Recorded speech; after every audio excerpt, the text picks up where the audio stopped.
Nagorno Karabakh, meaning literally mountainous black garden, is home to fewer than 200,000 Christian Armenians and lies entirely within Muslim Azerbaijan.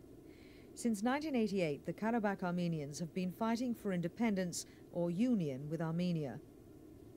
20,000 people have already died in the conflict and hundreds of thousands have been made homeless. A ceasefire brokered by Russia in 1994 is still holding, although the situation remains tense.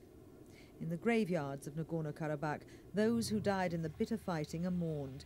Everyone wants peace, but not at any price.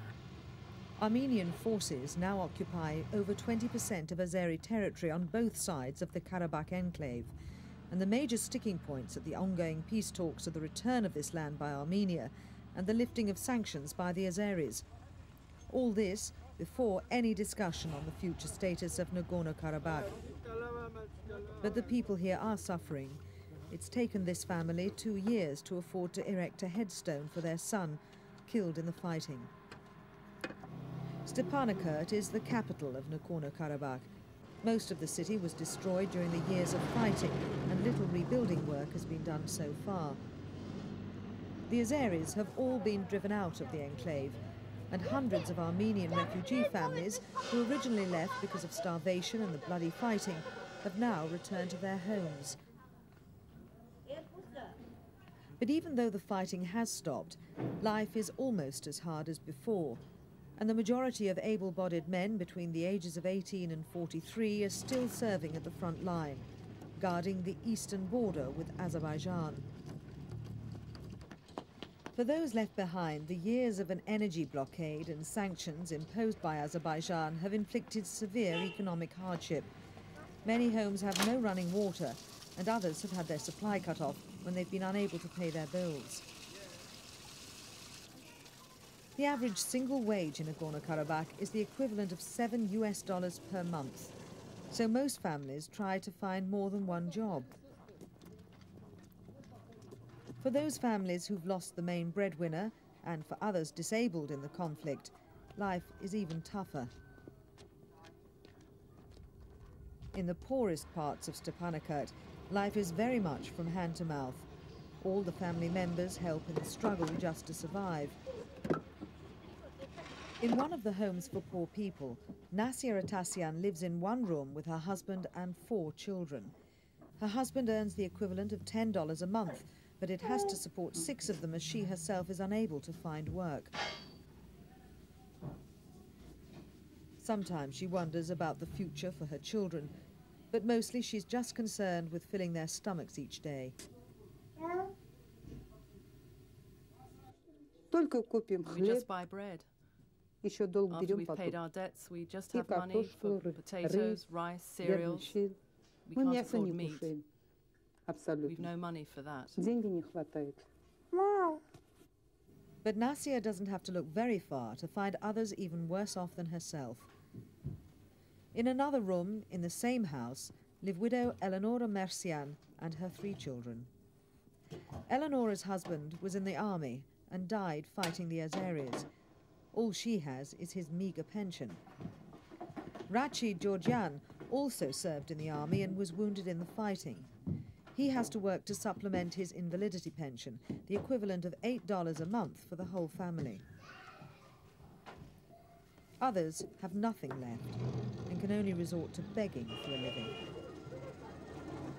In the Stepanakert market, there are many more goods for sale than there used to be.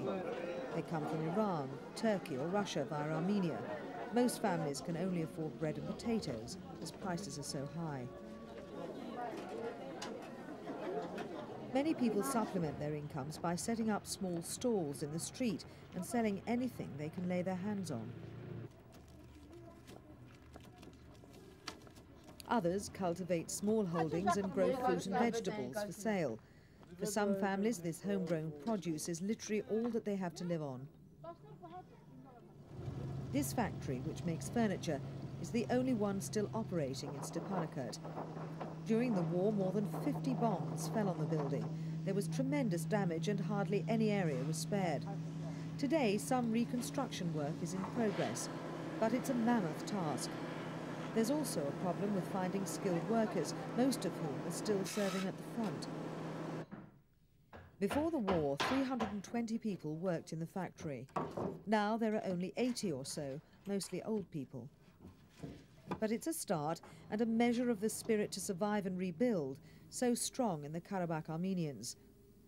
In the nearby town of Chucha, the destruction is just as bad as in the capital 15 kilometers away. Chucha was a former Azeri town and was almost totally destroyed during the war. The Azeris have been driven out and have been replaced by Armenians, most of them refugees from Azerbaijan. These refugees have lost everything and are even poorer than the average Karabakh Armenian. Many were treated very harshly by the Azeris before they fled to Nagorno Karabakh. There's no electricity or running water for the families who live here. They can't afford the bills. Boris and Lyubov Petrosyan, refugees from Baku, both work on a collective state farm. But they haven't been paid for 2 months. They've sold everything to feed their 5 children. They, along with their fellow Karabakh Armenians, are looking for an end to their suffering. The country's first presidential elections are about to take place, and the most likely winner is expected to be the current nominated president, Robert Kochoryan. He was the former leader of the separatist rebels, but now he campaigns for peace and economic reconstruction.